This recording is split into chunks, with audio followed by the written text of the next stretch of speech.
Hello student, कैसे हैं? केमन आछेन? केम छो? मैं तुषार सर सरजी मैथ्स में आप लोग का स्वागत करता हूं। आज है हम लोग का trigonometric ratios class 10 RD Sharma solutions exercise 10.1 level 1 पे आज हम लोग डिस्कस करेंगे।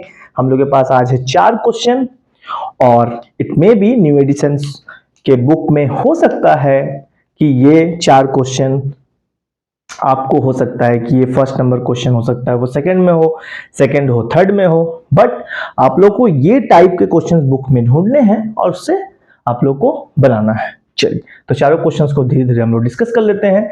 ज्यादा बातों पे डिस्कस ना करके हम लोग क्वेश्चंस पे डिस्कस करते हैं और क्वेश्चन बनाते बनाते हम लोग इसके बारे में डिस्कस करेंगे कि और भी बेसिक कॉन्सेप्ट के जो मेरे वीडियोस बने हुए हैं उसके डिस्क्रिप्शन में लिंक मैं दे दूंगा, आप लोग जरूर देख लीजिएगा। तो क्वेश्चन नंबर 1 में हम लोग से कहता है one of the 6 trigonometric ratio. हम लोग को पता है कि 6 ट्रिगोनोमेट्रिक रेशियो होता है, sine theta, cos theta, tan theta, cos theta, cot theta, sec theta, the sine, cos, tan, cosec, sec and cot. उसमें से one of the T ratio is given. आपको देखिए एक गिवन होगा। फर्स्ट नंबर क्वेश्चन पर अगर जाएंगे, हम लोग के पास गिवन है साइन ए इज √3। ये आपसे यही बोल रहा है कि उस 6 में से एक आपको गिवन मिलेंगे जो साइन ए इज √3/2। और ये जो सेकंड नंबर क्वेश्चन है सेम है, पहले इसको देख लेते हैं। तो ये कह रहा है कि ये गिवन होगा, बाकी आपके जो 6 हैं जिसमें से एक गिवन है तो हमको 5 निकालना होगा। तो साइन ए के मदद से हम लोग बाकी सारे पांचों को सॉल्व करेंगे। तो सबसे पहले हम लोग क्या करेंगे, आराम से अच्छे से इसको समझिए, कुछ भी ऐसा नहीं है, इसका एक क्वेश्चन जरूर बोर्ड एग्जाम में हो सकता है। साइन ए का सबसे पहले तो फॉर्मूला क्या होता है, साइन का रेशियो में P/H। हम लोग इसके बारे में अच्छे से डिस्कस कर चुके हैं कि 6 में से 3 आप ऐसे याद कर लीजिए, P/H, B/H, P/B, P/H, P/H, P/B। आप आराम से इसको जब 10 बार आप इसको बार बार बोलेंगे, इसको रिपीट करेंगे, आपको याद वो होना ही है, वो हो जाएगा। ठीक है, तो साइन ए का वैल्यू हो गया P/H, P का वैल्यू हो गया √3 और H का वैल्यू हो गया 2। ठीक है, तो ये हम लोग को गिवन है। याद रखिएगा कभी कभी कि P का वैल्यू को हम लोग डायरेक्टली ये ले सकते हैं और H का वैल्यू डायरेक्टली ये, H इज इक्वल टू 2। बहुत बार क्या होता है, बहुत सारे बुक्स में यहां पे K यूज करता है या X यूज करता है। यस, बिल्कुल, रेशियो होने पे हम लोग उसको X या K लेके चलते हैं, लेकिन यहां पे आपको लेने की आवश्यकता नहीं है और बोर्ड एग्जाम में रॉन्ग नहीं होगा। ठीक है, तो K लेके बनाने पे बहुत बार क्या होता है, बहुत सारे बच्चों को कंफ्यूजन क्रिएट होता है। तो क्यों हम, अगर वो कंफ्यूजन में है, अगर इंपॉर्टेंट होता तो मैं डेफिनेटली लेता, लेकिन यहां पे इंपॉर्टेंट नहीं है कि उसके बिना मेरा आंसर रॉन्ग हो जाए, ऐसा बिल्कुल नहीं है, तो हम नहीं लेंगे। तो मेरे पास P अवेलेबल है, H अवेलेबल है, तो एक राइट एंगल ट्रायंगल में अगर P हो, H हो, तो हमें B फाइंड करना ही पड़ेगा। ये हम फाइंड करेंगे पाइथागोरस थ्योरम से। तो पाइथागोरस में ये कहा गया है, हम लोग इस पे डिस्कस कर चुके हैं कि याद हमेशा यह रखना है कि परपेंडिकुलर साइड का जो स्क्वायर होगा उसका जो सम होगा वो हमेशा हाइपोटेनस, यानी याद कैसे रखना है कि जो दो परपेंडिकुलर साइड है, यानी कि ये और ये, इन दोनों का स्क्वायर करके सम हमेशा इसके बराबर होगा। इसका मतलब हुआ कि यहां पे P और H अवेलेबल है, तो मुझे B निकालना है। तो उसके लिए B डायरेक्ट भी आप फॉर्मूला ले सकते हैं इसके थ्रू, या हम लोग ऐसे कर सकते हैं कि B² plus P² is equals to H²। ये आप अगर याद रख सकते हैं तो बहुत अच्छा, कि perpendicular square plus base square is equals to H²। अब आप क्या करेंगे, जो जो वैल्यू अवेलेबल है आप वो पुट करेंगे। H का वैल्यू 2 है, यहां पे 2 रख दीजिए। P का वैल्यू √3 है, अब √3 रख दीजिए। और b का वैल्यू आपको निकालना है, आप उसको छोड़ दीजिए। B square as it is, और यहाँ पे हम लोग के पास वैल्यू आता है 3√3 का स्क्वायर 3 हो जाता है और 2 का 4, और बी स्क्वायर बराबर मुझे मिलेगा 4 माइनस 3, दिस इज 1, तो B square is equals to 1, तो B is equals to plus minus 1, और √1 का वैल्यू होता है 1। तो आप लोग एक चीज नोटिस करिएगा, यहाँ पे प्लस माइनस दोनों होता है, बट यहाँ पे हम लोग प्लस वैल्यू को ही लेके चलेंगे, क्योंकि एक तरह से देखा जाए तो ये लेंथ की बात कर रही है यहाँ पे, ठीक है। चलिए, तो यहाँ पे हो जाता है हम लोग का v का वैल्यू, b हम लोग का निकलता है 1। तो अब हम लोग क्या करेंगे, बाकी सारे टी रेशियोस लेंगे, जैसे कि cos a होता है b/h, तो सिर्फ 3 ही निकालना है, उसके बाद और निकालने की जरूरत नहीं, उसको रेसिप्रोकल कर देना है। तो cos का वैल्यू क्या है, b बाई, तो 1/h, h is what, is 2। उसके बाद हम लोग लेंगे tan a, तो tan a is what, tan a means p/b, तो p इज √3, p/b, और b इज 1।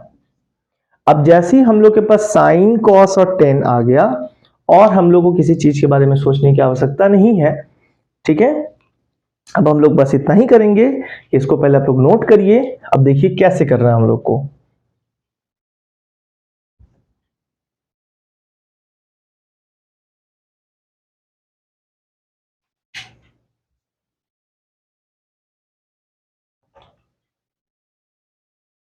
देखिए क्या है, इसके बेसिक कॉन्सेप्ट को जरूर आप लोग देखिएगा, मैं लिंक दे दूंगा डिस्क्रिप्शन में। और अब देखिए, जैसे ही मुझे साइन पता है, तो साइन का उल्टा होता है कॉसेक, तो ये हो जाएगा 2/√3, ठीक है, करेक्ट। कॉस का उल्टा होता है सेक, तो वो है 1/2, तो ये 2/1, आप उसको 2 लिख सकते हैं। टेन का उल्टा होता है कॉट, तो दिस इज 1/√3। चलिए, तो यहां तो हो गया हम लोग का फर्स्ट। उसके सेकंड में चलेंगे हम लोग, उसको भी देख लेते हैं। आप लोग के मन में कोई डाउट नहीं रहना चाहिए इस पैटर्न के क्वेश्चंस को लेकर।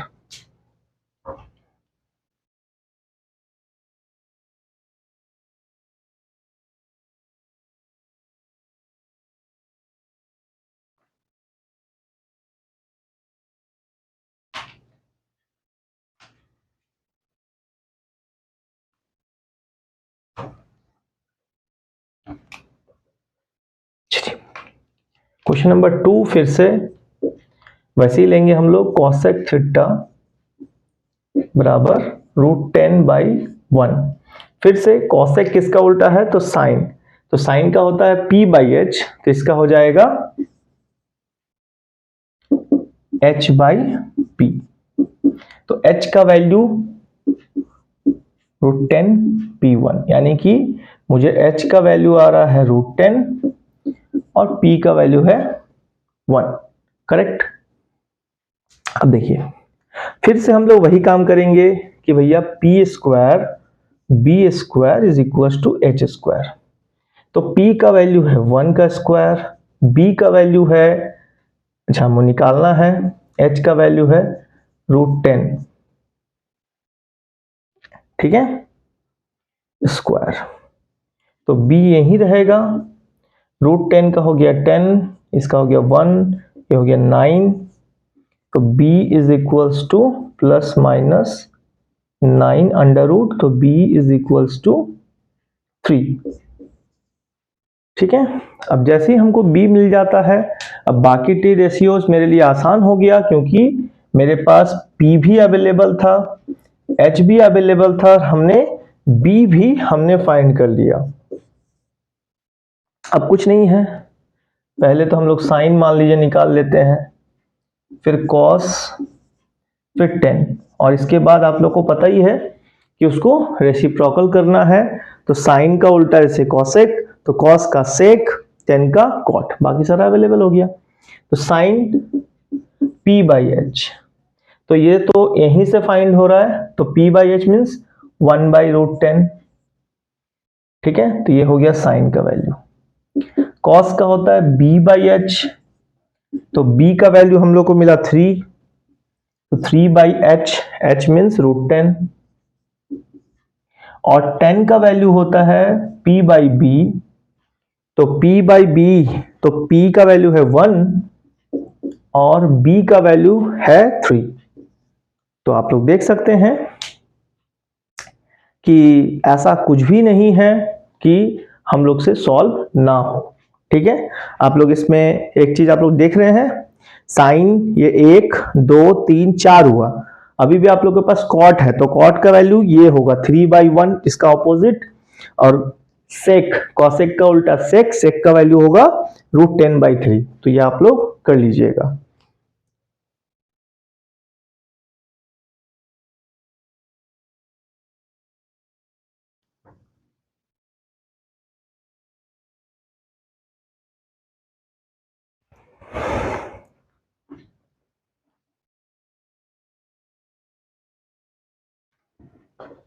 चलिए अब हम लोग चलते हैं question number 2। In triangle ABC right angle at B, पहले तो एक फिगर बना लेते हैं, राइट एंगल एट बी, उसके बाद आप कहीं पे भी ए और बी ले लीजिए, ए और सी, सॉरी, उसके बाद आप कहीं पे भी ए और सी ले लीजिए। अब वैल्यू रखेंगे, ए बी का वैल्यू क्या है 24 सेंटीमीटर, बी सी का वैल्यू क्या है 7 सेंटीमीटर। अब हमें डिटरमाइन करना है sign A cos A, sign सी और कॉस सी। यहां पे थोड़ा सा केयरफुल रहिएगा कि जब एंगल, ये एंगल है ये बदल रहा है, एक बार है हम लोग के पास angle 10, sorry sine A cos A, मतलब हमको ए थीटा मान के चलना है। जब हम सी लेंगे तो सी मेरा थीटा होगा, तो हल्का सा चेंज आएगा यहाँ पे, तो वो चेंज को हम लोग करते करते ही समझेंगे। तो पहले तो हम लोग को ये दो साइड ही अवेलेबल है, हमें तीसरा निकालना होगा, तो फिर से हम लोग वैसे ही करेंगे क्वेश्चन नंबर सॉल्यूशन 2 के लिए, कि सबसे पहले तो ये निकाल लें हम लोग, फिर से वैसे ही, ये P है ये B है, तो हमें पता है p² b² is equal to h², मतलब ये वाला निकलेगा। तो ये हो गया 24², ये हो गया 7², दिस इज h²। 24 का कितना होता है 24 इंटू 24, 4 4 16, 6 कैरी 1, 2 4 8, 2 4 8, 8 8 16 और 1 7, कैरी 1, 2 2 4 1 5, तो ये हो गया 5 7 6 49 h²। तो ये कितना हो जाएगा 6 9 15, 5 हाथ मेरा 1, 7 4 11 12 2 हाथ मेरा 1, 625, यानी h इज इक्वल टू 25। तो हम लोग ये हो गया 25 सेंटीमीटर। अब हम लोग तीनों साइड अवेलेबल है, अब हम लोग चलेंगे कि सबसे पहले हमें निकालना है साइन ए, फिर से वही p/h पे बात करेंगे हम लोग। p का वैल्यू हम लोग को पता है, जब हम साइन ए की बात करेंगे तो इस एंगल को हम लोग एज ए रिस्पेक्ट में लेंगे। तो अब ये जैसी एंगल बनेगा, तो ध्यान रखना है कि जहां 90 डिग्री और एंगल जिस साइड में आता है, तो ये फॉर्म कर जाएगा बेस। तो अभी फिलहाल ए के लिए ये बन गया बेस, और ये बन जाएगा P और ये H रहेगा सबके लिए। ठीक है, तो पहला तो है साइन ए P/h, तो 7/h मतलब 25।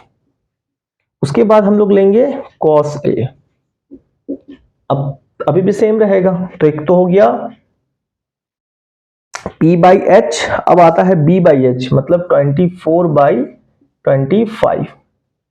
ठीक है, अब जैसे ही हम साइन C में जाएंगे, अब जरा ध्यान से देखिएगा, हम तो फॉर्मूला तो वही रहेगा P/h ही, लेकिन साइन C में जब जाएंगे तो एंगल हो जाएगा ये। अब जैसे ही एंगल ये होगा, तो ध्यान देना है, अब ये मेरा P नहीं रहेगा, ये बन गया B। क्यों? क्योंकि 90 डिग्री और एंगल जिस साइड में होगा वो B होगा। तो ये अगर B हो गया तो ये अब बन जाएगा P, बाकी H सेम। तो C के लिए भी अब हम लोग लेंगे P बाई H, मतलब 24/25। फिर हम लोग जब साइन C के बाद लेंगे cos C, तो ये फॉर्मूला तो B बाई H ही रहेगा। अब मेरा B जो है वो हो गया 7 और H 25। This is our 1 number question का आंसर भी ये है और 2 नंबर का आंसर ये। तो आप लोग इसको नोट करिए, हम लोग आगे बढ़ेंगे अब क्वेश्चन नंबर 3।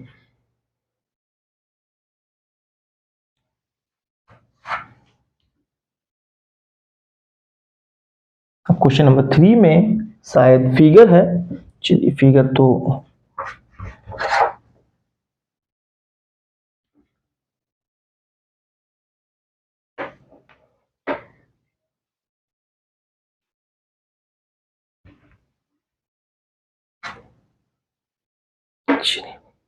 अब क्वेश्चन नंबर 3 में बोलता है इन फिगर, तो फिगर क्या है जरा फिगर पे भी हम लोग डिस्कस कर लें।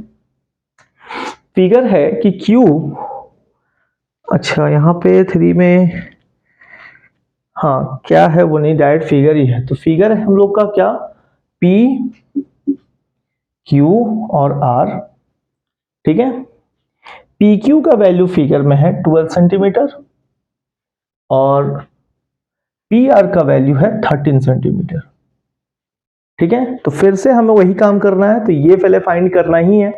तो फिलहाल हमें इसमें ये परपेंडिकुलर माना जाएगा, फिलहाल अभी ये बेस माना जाएगा, क्योंकि अभी हम लोग को ये दोनों के बारे में कुछ आइडिया नहीं है। हम लोग से पूछ रहा है कि ये फिगर है, देखिए in figure find tan P, हमें tan P निकालना है, यानी कि tan P जब लेंगे तो ये एंगल होगा और cot R निकालना है, मतलब एंगल ये हो जाएगा। तो अभी बदले थे हम लोग क्वेश्चन नंबर 2 में, यहां पे भी फिर से बदलेंगे। आप लोग को इसमें कॉन्सेंट्रेट करना है ताकि हम लोग इस कॉन्सेप्ट को सीख जाएं, क्योंकि हो सकता है 2 में आपसे मिस हो गया हो, बट 3 में आप इसको कोशिश करिए कि आपके माइंड में ये सेट हो, ठीक है। चलिए क्वेश्चन नंबर 3, तो उसके बाद पूछा जाएगा कि tan P और cot R इक्वल है या नहीं, तो जब बन निकलेगा तो अपने आप आ जाएगा। तो पहला काम तो भाई ये है कि हमें ये फाइंड करना है। तो फिर से वही P square B square is equal to H square, याद रखना है 90 डिग्री के साथ जो एडजेसेंट साइड बनेगा उन दोनों के स्क्वायर का सम हमेशा, ये जो तिरछा एक लाइन है, स्लैंट हाइट जैसा जो एक लाइन है, उसको हमेशा H मान के चलना है, वो हमेशा साइड में रहेगा। तो P का वैल्यू हो गया 12 स्क्वायर, B का वैल्यू हमें निकालना है, H हो गया 13 स्क्वायर, 12 होता है 144, ये हो गया B स्क्वायर, 13 होता है 169, तो B स्क्वायर इज 169 माइनस 144, ये उधर चला जाएगा। 9 में से 4 गया 5, 6 में से 4 गया 2, तो B स्क्वायर अगर 25 है तो B इज इक्वल टू 5, ठीक है। अब जैसे ही हमें B मिल गया 5, अब हम लोग को करना है कि निकालना है पहले, जैसे मान लीजिए 10P। अब जैसे ही 10P में जाएंगे फॉर्मूला तो वही रहेगा P बाई B। अब हमें चेक करना है कि अगर हम 10P निकाल रहे हैं तो ये एंगल को एज ए मेंशन में रहेंगे, इसको एज ए हम एंगल मानेंगे P को, और जैसे ही एंगल P हो गया तो ये और 90 डिग्री जिस साइड में चला गया, अब ये बन जाएगा B, और तो फिर ये बन गया P, और ये H तो H ही रहेगा। तो अब मुझे P बाई B मतलब 5/12, क्लियर है। इसी तरीके से फिर मुझे लेना है cot R, जैसे ही cot R की बात होगी मुझे ये एंगल चूज करना है, तो अब ये मेरे लिए बन जाएगा बेस और ये बन जाएगी P। तो अब मुझे cot R के लिए जस्ट उल्टा, तो B बाई P, फॉर्मूला तो सेम रहेगा, B का वैल्यू अब मेरे लिए हो जाएगा कौन 5 और P हो जाएगा 12, और हमसे ये लास्ट में क्वेश्चन भी किया है कि is tan P is equal to cot R, yes, दोनों वैल्यू हम लोग का सेम आया, तो इसका आंसर होगा यस, ठीक है, तो आप लोग देख पा रहे हैं बहुत सिंपल है। थोड़ा कॉन्सेंट्रेट लेवल को अपना हमेशा थोड़ा हाई रखिए और थोड़ा इंटरेस्ट कि मुझे अच्छा करना है, अपने आप में कॉन्फिडेंट रहिए और थोड़ा सा अपने आप को आगे रखने का कोशिश करिए। चलिए अब क्वेश्चन नंबर 3 की तरफ चलेंगे।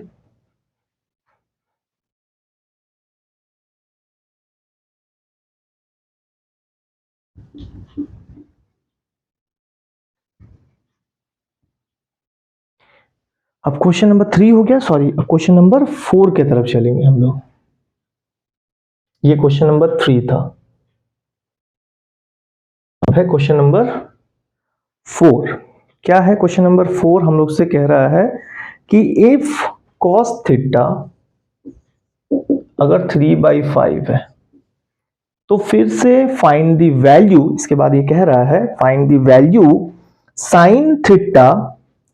क्या निकालना है? साइन थीटा वैल्यू निकालना है साइन थीटा -1/tan थीटा और बाई 2 tan थीटा। इसका मतलब है कि मुझे इसके मदद से साइन और tan पहले फाइंड करना है और उसको बस पुट करना है, सॉल्व कर देना है।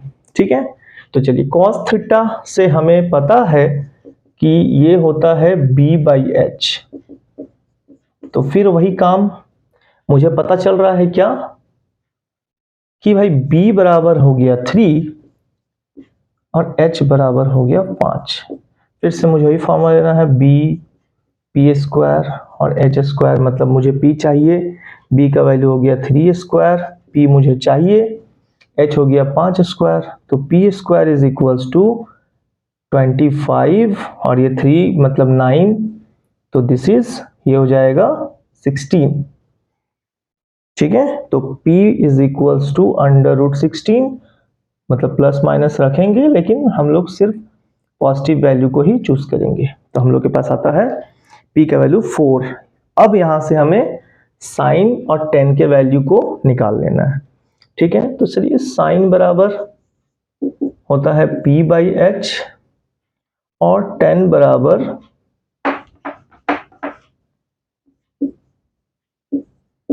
p/b।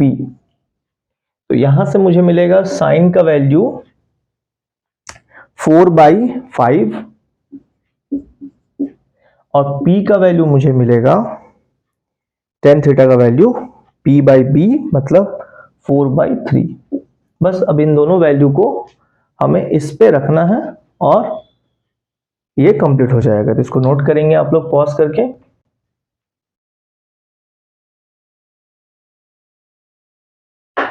चलिए तो अब सॉल्व किया जाए। Sine theta -1/tan theta and total पे 2 tan थीटा। चलिए साइन थीटा का वैल्यू कितना आ रहा है? 4/5। 1/tan थीटा 1/tan थीटा 4/5 4/3 और इस सबके टोटल में है 2 इंटू tan मतलब 4/3। देखिए इसका सबसे एक प्रॉब्लम ये है, देखिए इसमें प्रॉब्लम ये होता है ज्यादातर टाइम कि ये जो वैल्यू रखा गया है इसको समझने में दिक्कत होता है। देखिए 4/5 को एज इट इज छोड़ेंगे, ये 1/समथिंग है तो इसको रेसिप्रोकल करेंगे तो ये 3/समथिंग बनेगा। ये अगर आपस में नीचे से कैंसिल होता तो करते, बट यहां नहीं हो रहा है तो 8/3। अब इसको पहले लेंगे एलसीएम। हम लोग इस पे पहले भी एक बार डिस्कस कर चुके हैं कि जब भी इस तरह का एलसीएम हो तो हमें करना क्या है। ठीक है, और हम लोग क्या कर रहे हैं पहले ये भी समझ लीजिए कि इस ये सॉल्व कर रहे हैं यहां, फिर देन यहां। ठीक है, अब ये क्रॉस कर दीजिए, 4 4 16, 5 3 15 बाई 5 4 20 और 8/3। थोड़ा सा रब करूंगा इस पार्ट को।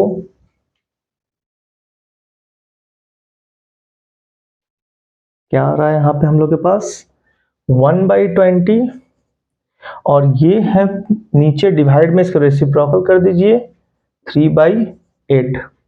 अब आप लोग देख पा रहे हैं ऊपर हो गया 3 और 8 to 60, तो 3/60 इज द आंसर। आप लोग बहुत ज़्यादा सिंपल है। और आज हम लोगों ने 4 क्वेश्चन किया, इसके बाद फिर हम लोग 4 या 5 क्वेश्चंस की तरफ चलेंगे, तो वो नेक्स्ट हम लोग का जो वीडियो होगा उसमें। तो थैंक यू फॉर वाचिंग, आज के लिए इतना ही। इसी तरीके से सर जी मैथ्स के साथ आप लोग लगे रहिए और अपने मैथ्स को स्ट्रॉन्ग करिए। Thank you for watching.